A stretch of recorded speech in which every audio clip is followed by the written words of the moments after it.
Woo-hoo-hoo. Spicy.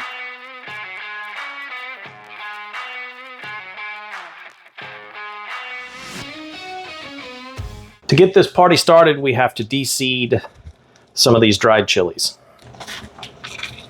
The reason for deseeding these chilies is the seeds can bring a bitterness to the salsa, which will just ruin the whole thing. The chili de árbol is what's going to bring the heat to this party. You can use whatever peppers you like. Find the combo you like. I have really grown to enjoy this flavor combo. I know morita chilies are also traditional when making salsa macha. A lot of times if you find salsa macha in the store, it will be made with morita chilies. To begin, I'm going to take the avocado oil. This is 1.5 cups of avocado oil. You can use up to 2 cups of avocado oil if you want to. I find that 1.5 cups works well for me. This is an entire bulb of garlic.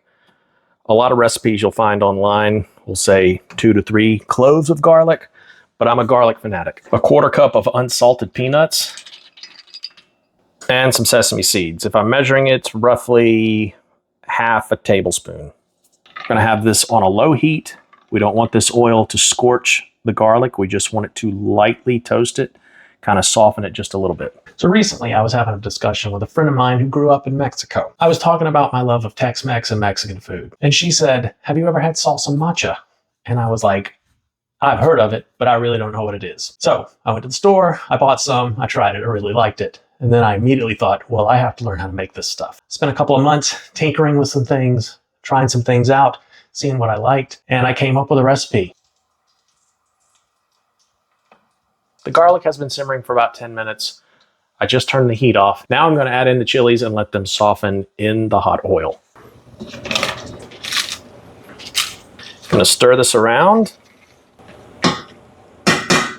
We're going to let these chilies steep in this hot oil until they soften, and then it'll be time to put it in the blender. This is steeped for about 20 minutes.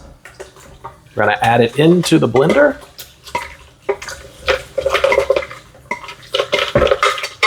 Going to add in a couple tablespoons of apple cider vinegar. Actually, we're going to go 3.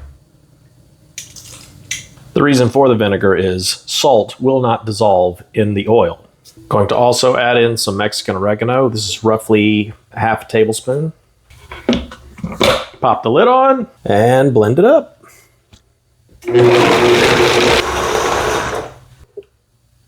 All right, there we go. There it is. Let's get a taste. Man, that's really good. Let's get a little sample. Cheers. You're getting the smokiness from the ancho chilies. You're getting that heat pop from the chili de árbol for sure. And what I found, the longer this sits, the more it'll heat up from the chili de árbol. So if you don't want a lot of heat, you either leave those out or go light on them because the heat will intensify as it goes along. This is truly more than just a salsa for chips.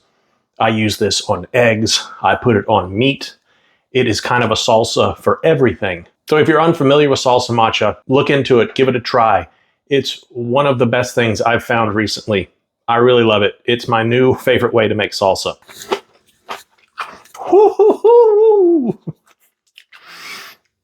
Spicy. That's got quite a kick. Oh, it's heating up. It's heating up. Woo. So the last several times that I've made this, I've always bumped up the chili de árbol in it. And this batch has the highest amount of chili de árbol that I've added in. So just be aware, chili de árbol is going to bring the heat. Woo. Spice is building. Oh, it's building. Oh yeah. That's got a punch. I hope you found this video helpful. If you did, consider giving me a like, a subscribe, drop me a comment. Every time you do that, it helps to push me out to a few more people. Help me spread the word. And with that, get up, go out, cook some good food, be a little bit better tomorrow than you were today, and I will catch you next time.